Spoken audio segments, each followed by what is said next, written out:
بنگلہ دیش کے لوگ تو بہت سارے سعودی وغیرہ میں ہیں،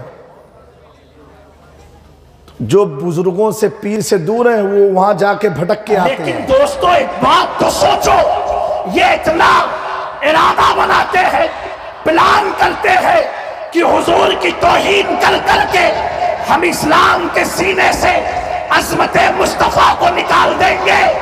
آج اسی بڑے مجمع میں ان علماء کی موجودگی میں سید پور والوں اپنی قسمت پر ناز کرو کہ ہم کسی ایسے ویسے نبی کے امتی نہیں، ہم اس نبی کے امتی ہیں جسے خدا اپنا حبیب کہتا ہے۔ تو میں انہیں بتانا چاہتا ہوں، انہیں پیغام دینا چاہتا ہوں، سنو سنو، وہ کوئی اور ذات ہوا کرتی ہے۔ تم نے مجسمے کو دیکھا، تم نے مردی کو دیکھا تو محبت کر لیا، تم نے چاند کو دیکھا تو محبت کر لی، سورج کو دیکھا تو محبت کر لیا، ہریالی والے گارڈن کو دیکھا تو محبت کر لیا، کسی نے ہمالیہ کی چوٹی کو دیکھا محبت کر لیا، کسی نے سمندر کے حسن کو دیکھا محبت کر لیا۔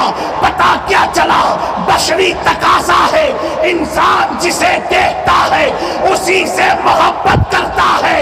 اے بنگلہ دیش کے سنی مسلمانوں، دنیا کو بتا دو ہم اس نبی کو مانتے ہیں کہ آسمان و زمین گواہ ہے، ہم نے مصطفیٰ کو دیکھا نہیں پھر بھی محبت کی، اور ایسی کی جب حسن تھا ان کا جلوہ نما، انوار کا عالم کیا ہوگا، ہر کوئی فدا ہے بن دیکھے دیدار کا عالم۔ نعرہ تکبیر، نعرہ رسالت، حضور فاضل یمن، جانشین حضور رئیس ملت۔ میرے دوستو، محبت کا تقاضا ہے، بغیر دیکھے ہوتی نہیں ہے۔ یہ محبت کیسی ہے؟ دیکھا نہیں ہو گئی، دیکھا نہیں ہو گئی۔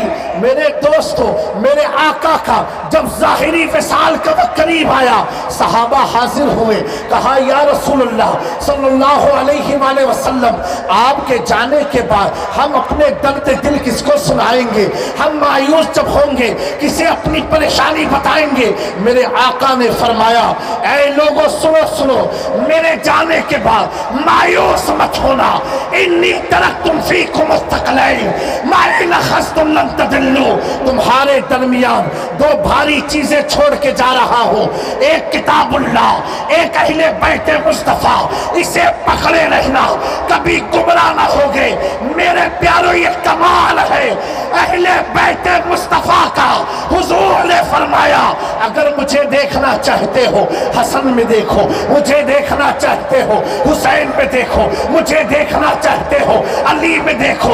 آقا فرماتے ہیں مجھے دیکھنا چاہتے ہو میری آل میں تلاش کرو، تلاش کرو۔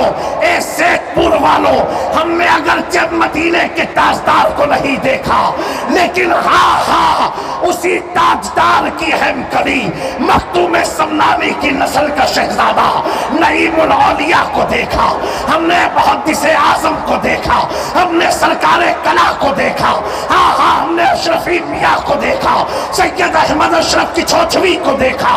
اس دور میں ہم نے کبھی رئیس ملت کو دیکھا، کبھی کلیم الاولیاء کو دیکھا، کبھی شیخ الاسلام والمسلمین کو دیکھا۔ جب ان چمکتے ہوئے چہروں پر ہماری نظر پڑی، بے ساختہ دل بول پڑا، امام احمد رضا کے رنگ میں آ کے تیری نسل پاک میں ہے، بچہ بچہ نور کا، تو ہے اہل نور، تیرا سب گھرانہ نور۔ میرے دوستو، ہم اپنی قسمت پر ناز کریں۔ امام جلال الدین رومی ایک حدیث پاک کو کوٹ کرتے ہیں، بہت پیاری ہے۔ میں نے جو آیت کریمہ پڑھی ہے، اللہ فرماتا ہے بے شک جو کہتے ہیں کہ اللہ ہمارا رب ہے اور اسی پر قائم رہتے ہیں، تتنزل علیہم الملائکہ، اللہ ان پر فرشتوں کا نزول فرماتا ہے۔ حضور کی حدیث پاک ہے عند ذکر الصالحین تتنزل الرحمہ، جہاں ولیوں کا ذکر ہوتا ہے وہاں اللہ کی رحمت کا نزول ہوتا ہے، اللہ کی رحمت کا نزول ہوتا ہے۔ میرے دوستو، اب جا کر کے اونچے پیجامے والوں سے پوچھو یہ اللہ کیا فرما رہا ہے؟ اللہ کے محبوب نے کیا فرمایا؟ جہاں ولیوں کا ذکر ہو، جس جگہ ولیوں کا ذکر ہو، وہاں پر رحمت کا نزول ہوتا ہے، رحمت کا نزول ہوتا ہے۔ پوچھو ان سے یہ رحمت کا مطلب کیا ہے، یہ رحمت کا معنی کیا ہے، رحمت سے مراد کیا ہے؟ پوچھو ان سے۔ جن کی قسمت میں سر کھجلانا ہے وہ کہاں سے بخاری کو سمجھ پائیں گے، کہاں سے قرآن کو سمجھ پائیں گے؟ قرآن کو سمجھنے کے لیے احمد رضا جیسا عشق چاہیے، قرآن کو سمجھنے کے لیے احمد رضا جیسی محبت چاہیے۔ میرے دوستو آپ یہی سے سوچو تو ایک کلام پاک ہے جس کا ترجمہ یہ کرتے ہیں اہدنا الصراط المستقیم، اے اللہ تو ہمیں سیدھا راستہ دکھا۔ یہ کون کرتا ہے معلوم ہے؟ 24۔ اب 25 کا سنو۔ 25 جانتے ہو؟ امام عشق محبت کے ماننے والے کو کہتے ہیں۔ 25 سفر اعلیٰ حضرت کی تاریخ ہے۔ 24 نے کیا، اونچے پیجامے نے کیا، کیا کیا؟ اے اللہ تو ہمیں سیدھا راستہ دکھا۔ اب اعلیٰ حضرت کرتے ہیں اہدنا الصراط المستقیم، اے اللہ تو ہمیں سیدھے راستے پر چلا، تو ہمیں چلا۔ ان کا کیا ترجمہ ہے؟ دکھا۔ ہمارا کیا ہے؟ چلا۔ سمجھ رہے؟ ان کا کیا ہے؟ دکھا۔ اور نماز میں 5 ٹائم ہر رکعت میں ہم دعا مانگتے ہیں، اے اللہ چلا، یہ دعا مانگتے ہیں دکھا دکھا۔ دعا دونوں کی قبول ہوئی۔ 12ویں جب آئی ہم جلوس میں چل گئے، یہ دیکھتے رہ گئے۔ ہم چلنے والے ہو گئے، ہم چل رہے ہیں۔ یہ پوچھ رہے ہیں کیوں چل رہے ہو، کیا کر رہے ہو؟ ارے کچھ نہیں، مانگی ہوئی دعائیں قبول ہوئی ہے۔ ان کی قسمت میں دیکھنا، ہماری قسمت میں بلند آواز سے بولو، ہماری قسمت میں، ہماری قسمت میں۔ تو کل میدان محشر میں اعلیٰ حضرت فرماتے ہیں رضا پل سے اب وزد کرتے گزریے کہ اے رب سلیم، صدائے محبت، صدائے محبت۔ پتا کیا چلا؟ ہم جتنے عاشق رسول ہیں جنت میں چلیں گے، یہ ہمیں دیکھیں گے، چلیں گے، یہ ہمیں دیکھیں گے۔ آپ خود دیکھو نوجوانوں، اجمیر ہم جاتے ہیں یہ دیکھتے ہیں، بغداد ہم جاتے ہیں یہ دیکھتے ہیں، کچوچا ہم جاتے ہیں یہ دیکھتے ہیں، کلیر ہم جائیں یہ دیکھیں، دلی ہم جائیں یہ دیکھیں۔ ہم چل رہے ہیں اور یہ دیکھ۔ ایک بات بتاؤ، کیا دیکھنے سے آدمی منزل پر پہنچ سکتا ہے؟ نہیں۔ اگر دیکھنے سے پہنچ جاتا ہو تو مجھے کیا ضرورت تھی احمد آباد سے یہاں آنے کی؟ دیکھ لیتے ہاں کیلنڈر میں، میپ میں، ہاں یہ رہا سیدپور۔ دیکھنے سے پہنچتا نہیں ہے، دیکھنے سے پہنچتا نہیں ہے، منزل پر جانے کے لیے چلنا ضروری ہے۔ اور اعلیٰ حضرت کیا ترجمہ کر رہے ہیں؟ اللہ تو چلا۔ ترجمے کی گہرائی میں جاؤ، اے اللہ تو چلا، یعنی احمد رضا بتا رہے ہیں جسے اللہ چلائے، جسے اللہ چلائے وہ کبھی بھٹک سکتا ہے؟ تو اب ہم سنیوں کو بھٹکتا ہوا مت سمجھنا، کیونکہ ہمیں چلانے والا ہمارا رب قدیر ہے۔ میرے دوستو سمجھ میں آئے آپ کو؟ اجمیر شریف کا نام سنا ہے؟ بولو سبحان اللہ۔ پیچھے والے لڑ کے آئے ہو کیا؟ غصے میں ہو تو بول دو تم بھی، پیچھے والے بھی سبحان اللہ۔ اردو سمجھ میں آتی ہے نا؟ ہاتھ اٹھا کے بتاؤ جسے نہیں آئی۔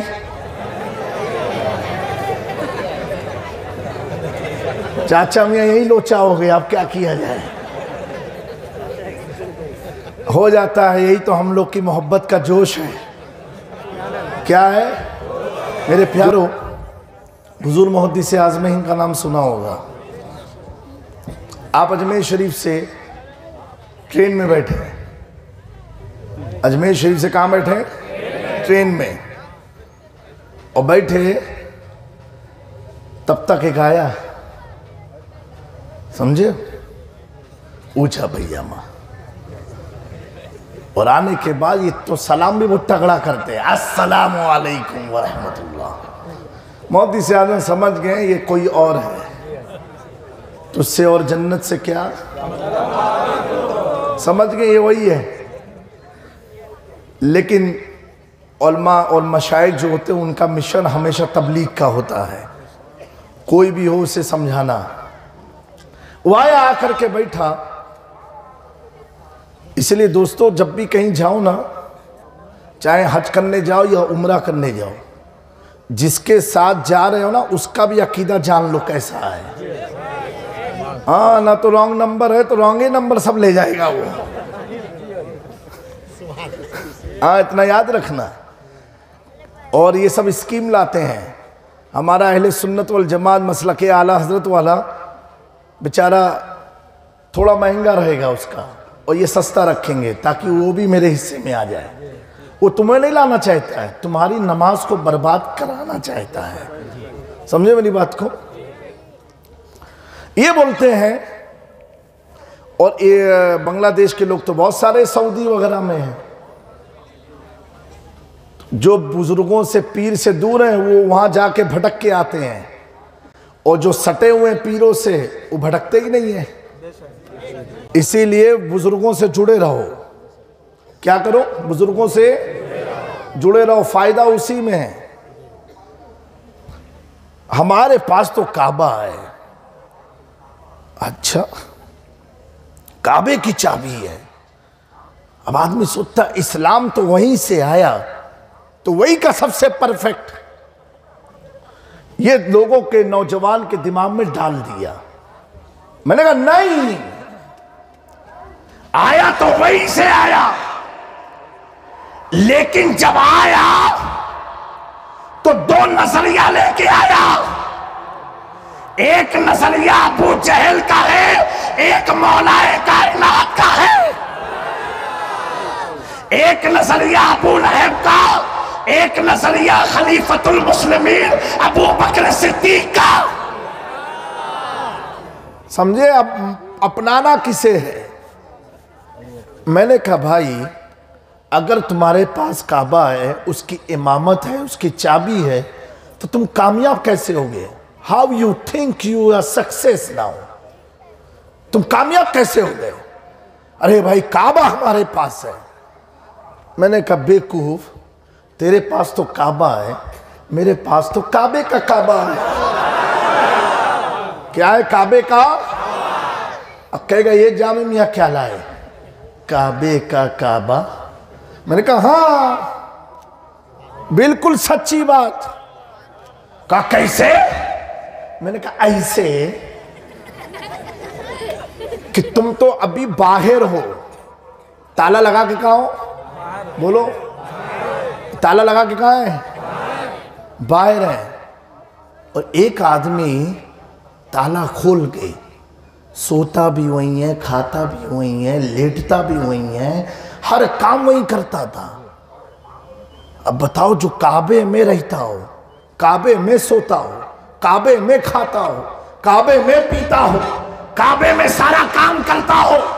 میں نے کہا تم تو آؤٹ ہو، وہ تو ان تھا، وہ تو ان تھا، اور اکیلے نہیں تھا، 360 اسٹیچو کے ساتھ، 307 بت کے ساتھ، پورا قافلہ اندر۔